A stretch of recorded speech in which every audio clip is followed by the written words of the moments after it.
اللہ من الشیطان الرجیم بسم اللہ الرحمن الرحیم وما ارسلناک الا رحمۃ للعالمین صدق اللہ العظیم ان اللہ و ملائکۃہ یصلون علی النبی یا ایھا الذین آمنوا صلوا علیہ وسلموا تسلیما اللہم صلی علی سیدنا مولانا محمد وعلی آل سیدنا مولانا محمد وبارک وسلم وصلوا علیہ۔ میرے انتہائی واجب الاحترام راہ حق کے مسافر عاشقان رسول، میرے آقا کے اس جشن میں حصہ لینے والے انتہائی قابل قدر سب کو میری طرف سے انتہائی مودبانہ السلام علیکم۔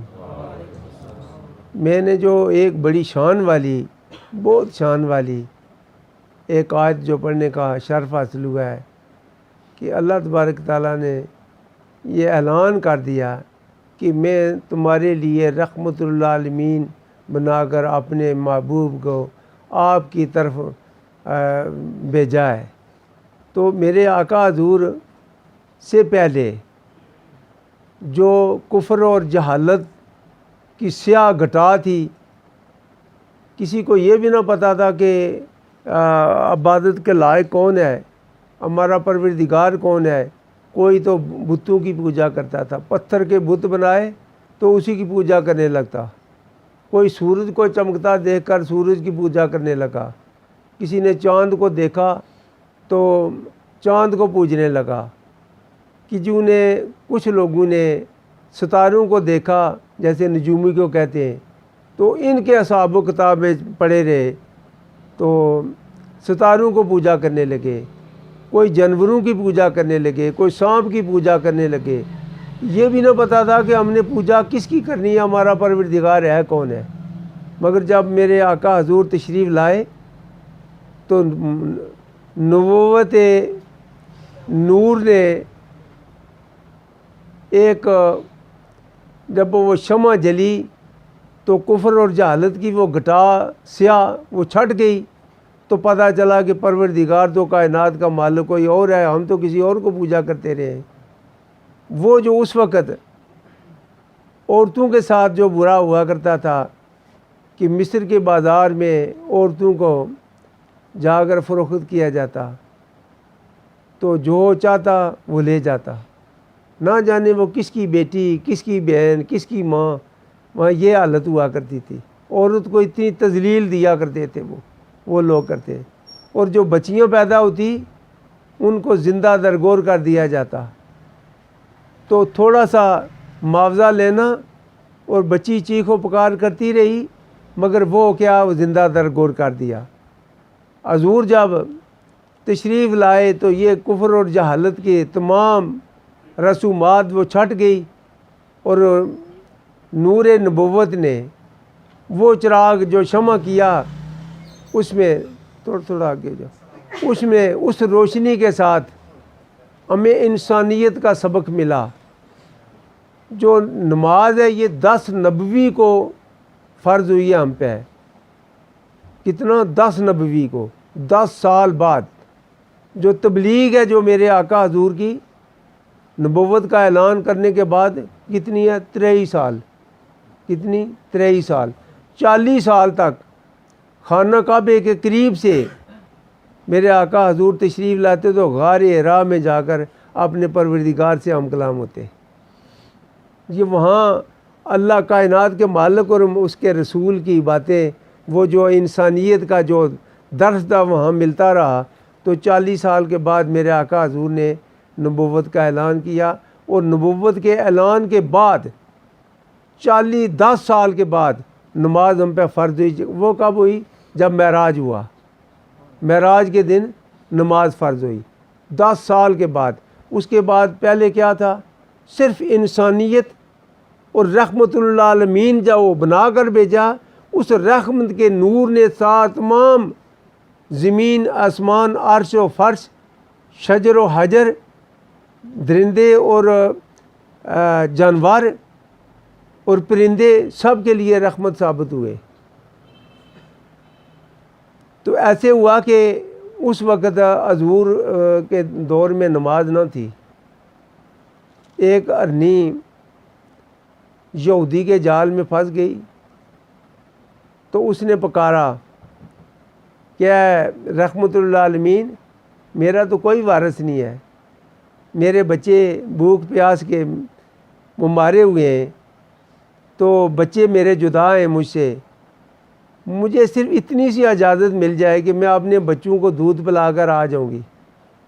دیکھیں متھروں نے بھی اور جانوروں نے بھی گواہی دی ہیں کہ یہ نبی ہیں سچے، ویسے نہیں کسی نے مانا۔ تو جب ایسے ہوا کہ میرے آقا حضور نے اپنے نالان مبارک اس پھندے میں رکھے ارنی کو آزاد کر دیا، جاؤ اپنے بچوں کو دودھ پلا کر جلدی آ جانا۔ جب وہ گئی اتنے میں یہودی آیا تو وہ کہنے لگا میرا شکار کہاں گیا؟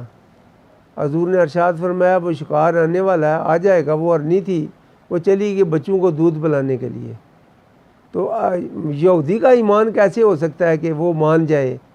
وہ یہودی انکار کرنے، کافر کسے کہتے ہیں؟ انکار کرنے والے، انکار کرنے والے وہ پہلے سے مانتا ہی نہیں ہے، وہ کیسے مانے؟ انہوں نے کہا یہ جنگل کی چیزیں بھاگی ہوئی آ سکتی ہیں پھر موت کے لیے؟ انہوں نے کہا اس برنی نے مجھے وعدہ کیا ہے وہ آ جائے گی۔ جب وہ تکرار کر ہی رہا تھا تو میرے آقا حضور نے پیچھے پلٹ کر دیکھا تو ارنی بھاگتی ہوئی سرپٹ بھاگتی ہوئی آ رہی تھی، اپنے ننھے منھے دونوں بچوں کو بھی ساتھ لے آئی۔ ثابت ہوا کہ رحمت اللہ عالمین تمام جانوں کے لیے، ایک انسانوں کے لیے نہیں، سب کے لیے، اور ایک جان کے لیے نہیں، سب جانوں کے لیے۔ تو جب وہ دیکھا اس نے کہ وہ سرپٹ آ رہی ہے وہ، تو یہودی نے دیکھا تو بڑا تعجب ہوا کہ یہ کیسے ہے، واقعی حضور کی طرف ہی آ رہی ہے۔ تو جب ارنی آئی تو میرے آقا حضور کے نالین مبارک کو اس نے چوما، تو اپنے دونوں ٹانگیں پھندے میں رکھی، تو میرے آقا حضور نے اپنے نالین مبارک اٹھا لیے، تو وہ یہودی دیکھتا رہا، دونوں بچے بھی اس کے ساتھ ہیں۔ تو اس نے کہا کہ یہ جنگل کے جانور بھی ان کو جانتے ہیں؟ یقیناً کئی بار دیکھا یار، 41 سال جو گھومتا پھرتا رہا ہوں جنگلوں میں دریاؤں میں ویرانوں میں، جانوروں میں ادب ہے، جو مسافر رضا الہی کا مسافر ہو اس کے جانور بھی احترام کرتے ہیں، اور آنکھوں سے دیکھا ہے، سب کچھ دیکھا ہے، یہاں آپ لوگوں نے بھی دیکھا ہے، کئی بار دیکھا، کسی جانور کو آواز دی ہے تو وہ بھی بھاگتا ہوا آ گیا ہے۔ میں تو کسی کام کا نہیں ہوں، میں تو صرف نبی کے غلاموں کا ایک ادنا سا غلام، غلاموں کا بھی غلام، ان کے قدموں کی خاک بھی نہیں ہوں۔ مگر کئی بار دیکھا کہ ایک بکری یہاں مجھے پکار رہی تھی بار بار۔ میں نے کہا مجھے کیوں پکار رہی ہیں بھائی، کیا وجہ؟ میں نے دروازے میں کھڑے ہو کر دیکھا تو اس کے گرد دونوں کتے اس پریشان کر رہے، تو وہ بچے دے رہی تھی، سو رہی تھی، وہ بچے جنم لے رہی تھی، تو مجھے بار بار پکارتی رہی۔ بکری کس کی تھی؟ میرے مخالفین کی، مگر انہوں نے اپنے مالک کو نہیں بلایا، مجھے بلا لیا، ادھر آ جاؤ بابا یہ مجھے کتے جو ستا رہے ہیں۔ تو میں نے جب ایسے کیا ان کو کہا کہ جائیں ان کو وہ کتوں کو پیچھے کریں تو ان کو بچے جو ہے نا جننے دیں اس بکری کو۔ بکری نے بچے دیے، بکری کے بچے بعد ہونے کے بعد بھی جب بھی کوئی بکری آئی تو وہاں کھڑے ہو کر نا میرے دروازے کی طرف منہ لگا کر تو دیکھتی رہتی رہی۔ میں نے ایک بار دیکھا کہ رحمت اللہ عالمین کے ہم امتی ہوں، یار ہمیں کچھ شرم تو کوئی یاد ہونی چاہیے کہ جانوروں پہ ہم سختی کریں۔ تو میں نے ایک بار ایسے کیا کہ یہ ہر روز بکری یہیں آ کر دیکھتی رہتی ہے، تو میں نے ایک پانی کا ایک مگا وہ بھرا، تو اس کے سر پہ لگا دیتا ہوں، گرا دیتا ہوں۔ تو ابھی ایسے ہوا تو مجھے خیال آ گیا یہ بکری کس کی ہے؟ جس کی تو ہے، تو بھی اسی کا، بکری بھی اسی کی، یہ فریاد تو اسی کو کرے گی۔ تو میں نے ایسے کیا کہ وہ اپنا پانی کا مگا وہیں گرایا، تو شرمندہ ہو کر اندر چلا گیا۔ اس کے بعد بکری نے کہا کہ اچھا بابا تو مجھ سے پہ ناراض ہے، میں دوسری بار آتی نہیں ہوں۔ اس کے بعد بکری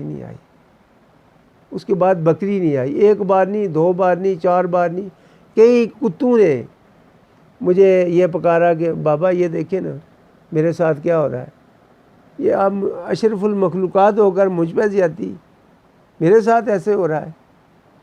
منتے تو ہم اشرف المخلوقات ہیں، مگر عقیر سے عقیر جانور اس پہ بھی ظلم کرنا، اس کو پتھر مارنا۔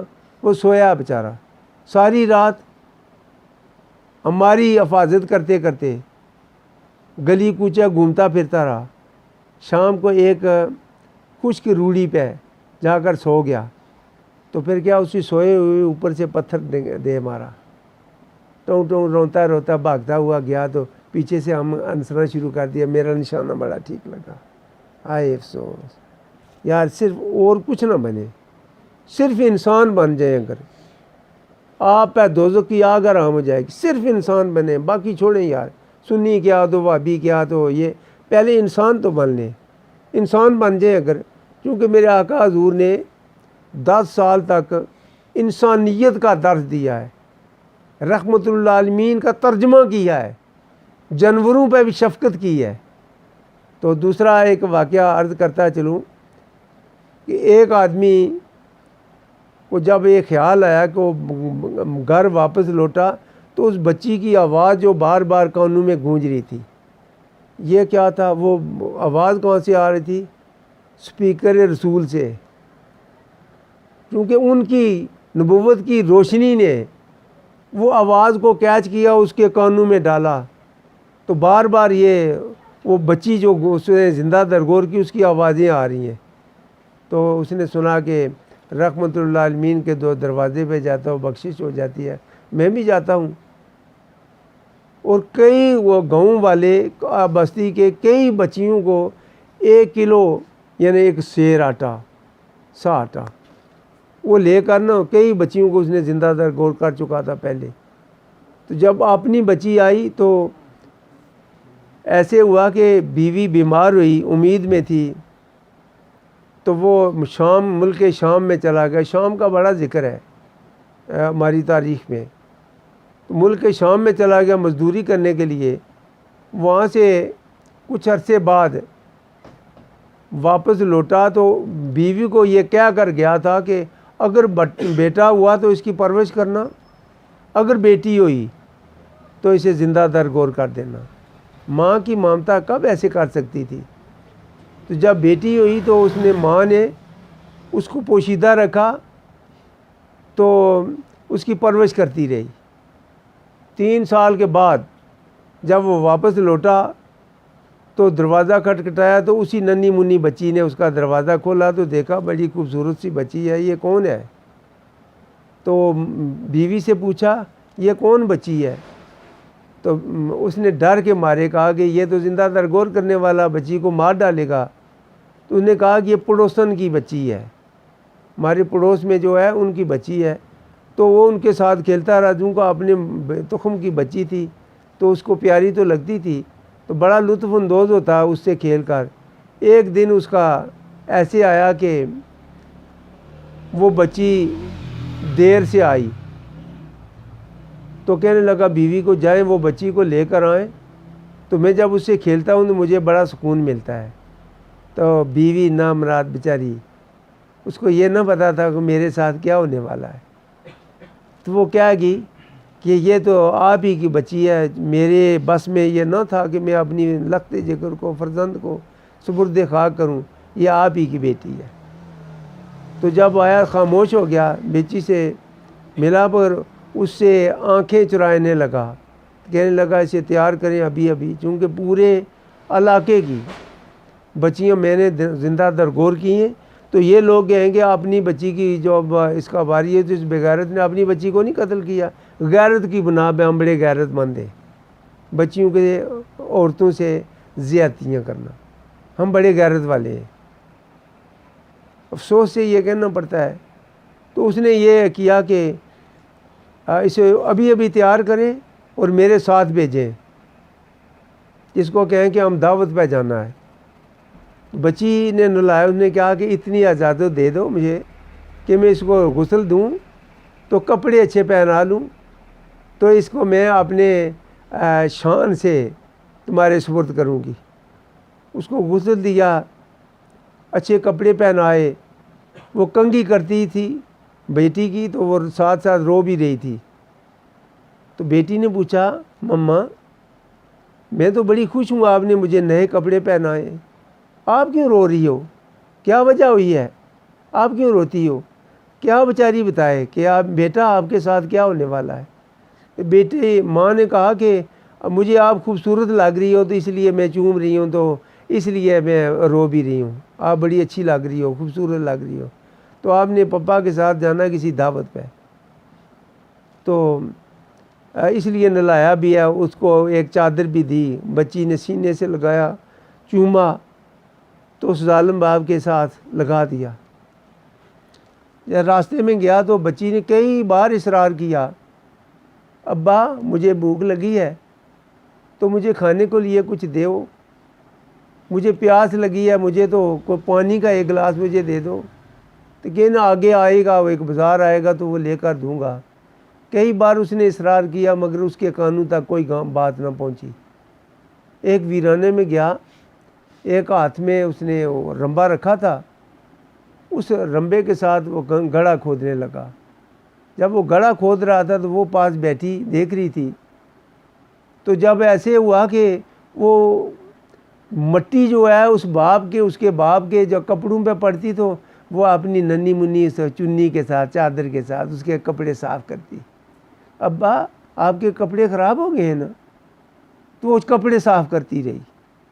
جب بھی وہ ایسے کرے تو کپڑے ان پہ مٹی لگے تو وہی بچی، اس کو زندہ درگور کرنے کے لیے اسے لایا تھا، وہ کپڑے اس کے صاف کرتی رہی۔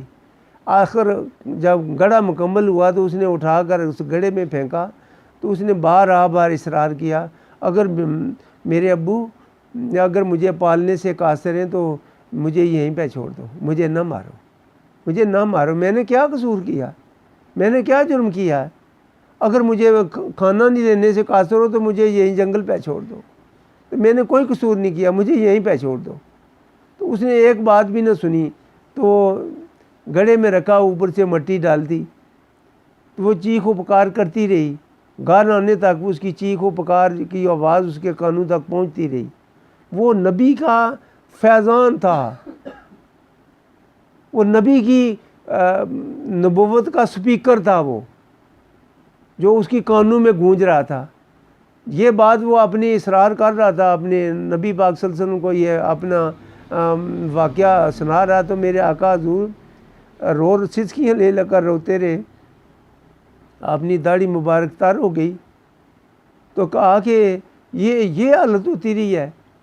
اس کے بعد میرے آقا حضور نے ایک ایسا نظام دیا اس انسان کو، ایسا نظام دیا جس کو عورت کو بھی عزت ملی، عورت کو جن کو ایسے ساتھ کیا کرتا جس کا خامند فوت ہو جاتا، مر جاتا، اس کے لیے پوری زندگی کے لیے یہ پابندی ہوتی کہ وہ نئے کپڑے نہیں پہن سکے گی، کسی محفل میں نہیں ہو جا سکے، اسے منحوس قرار دیا جاتا۔ اگر وہ کسی محفل میں کئی جھانک بھی جاتی تو مارا پیٹا جاتا، کوئی اس کی فریاد سننے والا نہ تھا کہ میں نے کیا قصور کیا، میرا خامند میں نے مارا ہے، میں نے کیا کیا؟ تو میرا خامند اگر مر گیا، وہ اس کی موت آئی تھی تو مر گیا، تو میں نے کیا قصور کیا؟ نہیں تو منحوس ہے۔ تو مارتے مارتے اس کو نیا کپڑا پہننا کا پوری زندگی کے آخری سانس تک حرام تھا اس کے لیے۔ تو میرے آقا حضور آئے تو عورت کو عزت ملی۔ اگر آج کی عورت میرے آقا حضور کی قدموں کا صدقہ ان کو عزت ملی ہے، تو آپ کے وہ بال ننگے رکھ کر بازاروں میں گھومیں اور وہ ایڑیوں والی جوتے پہن کر اپنی ہائٹ لوگوں کو دکھائیں تو لوگوں کے ایمان کمزور کریں۔ یہ نہیں پتہ کہ یہ جو ہمیں عزت ملی ہے یہ تو آقا حضور کا قدموں کا صدقہ ہمیں یہ نظام ملا ہے، یہ عزت ملی ہے، تو ہم کیا کر رہی ہیں؟ ہمیں تو چاہیے زندگی میرے آقا حضور کی زندگی کا ایک ایک لفظ، ایک ایک ادا کو اپنی زندگی کا ایک نمونہ بنا لے، تو ہمیں تو یہ چاہیے تھا کرنا، مگر ہم کر کیا رہے ہیں؟ حالت ہماری کیا ہے؟ اور جانور بھی میرے آقا حضور کو پہچانتے تھے۔ ایک دفعہ کا ذکر ہے کہ صبح کی نماز فجر کی میرے آقا حضور نے پڑھائی اور سارے صحابہ کرام غلام رسول جتنے بھی ہیں ساتھ مسجد نبوی سے باہر تشریف لے گئے۔ آگے دیکھا تو 100 بھیڑیا قطاروں میں کھڑا ہوا، وہ بیٹھے ہوئے ہیں۔ تو جب میرے آقا حضور کو دیکھا تو سب آوازیں نکالنے لگے، زور زور سے آوازیں نکالنا شروع کر دی، جیسے وہ کوکے لگاتے ہیں، زور زور سے آوازیں نکالنا شروع کر دی۔ تو میرے حضور نے ارشاد فرمایا، میرے غلاموں پتہ ہے یہ آپ کو کیا کہہ رہے ہیں؟ کہ اللہ اور اللہ کا رسول جانے، ہمیں تو کوئی پتہ نہیں۔ تو کہا کہ یہ کہہ رہے ہیں کہ ہماری خوراک ہے گوشت کھانا، ہم فروٹ وغیرہ تو نہیں کھا سکتے، مگر آپ کے غلاموں کی بکریاں ہم کیسے کھائیں؟ ہمیں یہ مجال ہے کہ آپ کے غلاموں کی بکریاں ہم کھا جائیں؟ ان کو اگر کہیں کہ ہمیں تحفے کے طور پہ کوئی ایک دن مقرر کر لیں کہ ایک کوئی ہمیں بھی خوراک کو دے دیں، تو صحابہ کرام رضوان اللہ علیہ اجمعین سے میرے آقا حضور نے حکم فرمایا۔ تو وہ سچے لوگ تھے، پاک لوگ تھے، جھوٹ فراڈ سے پاک تھے۔ تو انہوں نے کہا حضور ایک بکرا یا بکری یا بھیڑ کوئی ہم پال پوس کر جب وہ بلوغت میں جائے تو بھیڑیوں کو ہمارا جی نہیں چاہتا، ہمارا جی سچی بات جو دل میں تھی وہی کہ یہ نہیں ہے کہ یہاں تو ہاتھ چومیں اور جب میر پر جائیں تو وہی اسی زبان سے لوگوں سے کے ساتھ غیبت بھی کریں تو گالیاں بھی نکالیں۔ یار کیا کر رہے ہو؟ میں تو نہیں سن رہا، مگر وہ کائنات کا مالک نہیں سن رہا، وہ وہاں کیا کر رہے تھے؟ تو اللہ کی موجودگی میں اگر کوئی جھوٹ بول رہا ہے تو شرم نہیں آتی کہ اللہ دیکھ رہا ہے؟ اللہ کو حاضر ناظر اگر جانتے ہیں تو جب جھوٹ بولے تو میرا اللہ تو سن رہا ہے، میں تو جھوٹ بول رہا، میں اللہ تو مجھے دیکھ رہا ہے، میں تو کسی نامحرم کو غلط نظر سے دیکھ رہا ہوں۔ تو اگر اللہ کو حاضر ناظر جانے گناہ کیسے کر سکیں گے؟ کتنی سی ایمان کی کمزوری ہے، اللہ کو حاضر ناظر کا اقرار ہے، اگر نیت ہے تو گناہ کیسے ہوگا؟ چوری کیسے کرے گا؟ وہ کون چوری کرے گا؟ اسے یقین ہو کہ مجھے اللہ دیکھ رہا ہے، کیسے چوری کرے گا؟ کیسے بے حیائی کرے گا؟ کیسے کپڑے اتارے گا؟ اسے ہے اس کی مجال اگر اللہ کو حاضر ناظر جانے تو، مگر یہ نہیں ہے۔ جو زبان ظاہر ہے یہ کچھ ہے اور باطن میں یہ وہ کب دیکھ رہے ہیں؟ انہوں نے کب دیکھا مجھے؟ تو یہ کب دیکھ رہا کوئی؟ میں تو وہاں بات کر رہا تھا، یہاں ان کو کہتے تم میں نے تو اتنی کی یہ خریدی بھی نہیں ہے۔ وہ کہا جی ہے کتنے کی دیکھو؟ جی یہ 500 روپے کی۔ میں کہا یار 400 کی دو گی؟ نہیں اتنی تو خرید بھی نہیں ہے، خرید چاہے تو 200 کی ہو، اتنی تو خرید بھی نہیں ہے، 400 سے ہو تو خریدنی ہے کہ ایسا بیوقوف بنانا تو لوگوں کے ساتھ یہ ظلم کرنا کہ اللہ ہمیں دیکھ نہیں رہا۔ یار ایسا نہ کرو، ایسا نہ کرو، زندگی تباہ برباد نہ کرو، برائے نام اسلام کے نعرے نہ لگاؤ، حقیقت میں اندر سے پیارے نبی کی پیروی کرو، نعرے لگاؤ یا نہ پیروی کرو اندر سے۔ پھر ہم اگر زبان سے کچھ بات نکلے گی تو یہ اس وقت چونکہ ہمارے اندر وہ کوالٹی نہیں رہی، کیا مجال ہے کسی کی گستاخی یا رسول کرے کہ وہ چونکہ غلام رسول رہے ہی نہیں ہے۔ وہ جن کو بارے میں جانور بھی جن کو سلام کرتے تھے وہ لوگ ختم ہو گئے نا۔ یہ تو سب جو گوشہ نشینی کا جو ذکر ہے، ذکر رہ گیا، گوشہ نشینی کہیں غائب ہو گئی۔ تصوف کسے کہتے ہیں؟ گوشہ نشینی مجمع کو کہتے ہیں، نعرے کو کہتے ہیں؟ یار گوشہ کہتے کسے ہیں؟ گوشہ نشینی کون سی چیز ہے؟ جو گوشہ نشین کا تھا کام اولیاء اللہ کا وہ نہیں، ہمارے اندر وہ رہا نہیں ہے۔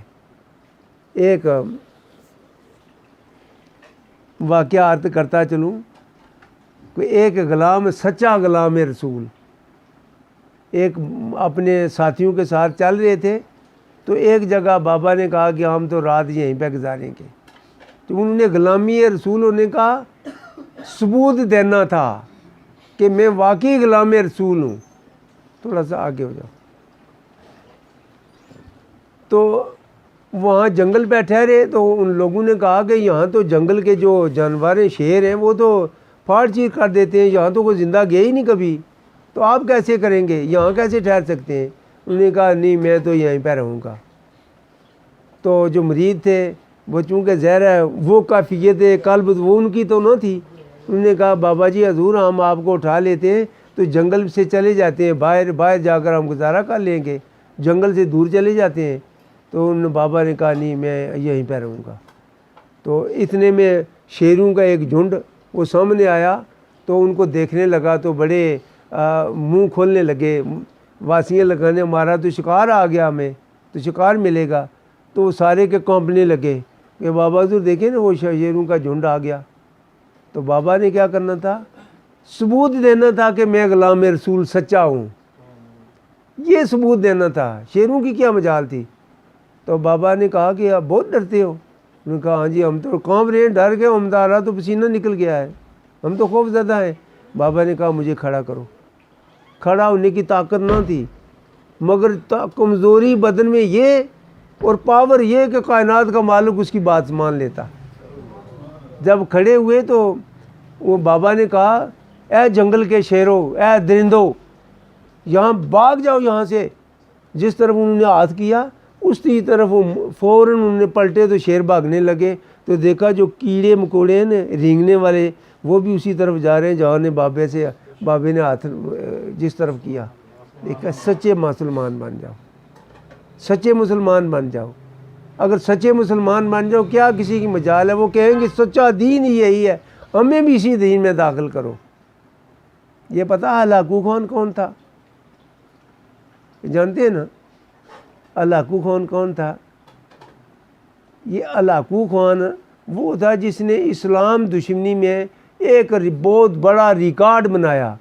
اسلام دشمنی میں جو بھی اسلام کا نام لیتا شرم قلب کر دیتا.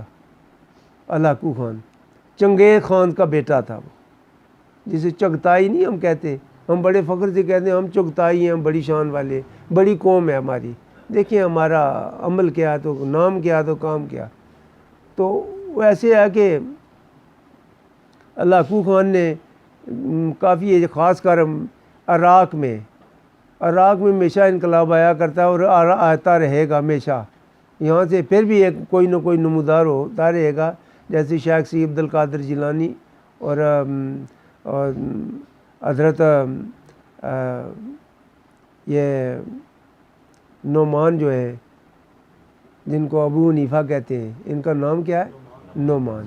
یہ ابو حنیفہ اپنے امام کا نام بھی نہیں پتا, اللہ معاف کرے. یا ویسے ہم سچے عاشق ہیں. تو یہ ایسے لوگ وہیں سے اللہ تبارک تعالیٰ نے ظاہر کیے ہیں.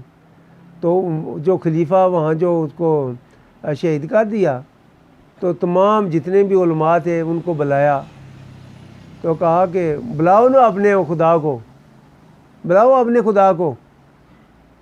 تو گھوڑے پہ بیٹھا, ہاتھ میں تلوار تھی, اس کے گھوڑے کے گلے میں منکے تھے, موٹے موٹے منکے, تاکہ اسے تلوار بھی لگے اس کا سر نہ کٹ جائے, یعنی اس کے دفاع کے لیے تھا. تو وہ نیمبو کے ساتھ کھیل رہا تھا. نیمبو ہوا میں اچھالتا تو کیچ کرتا.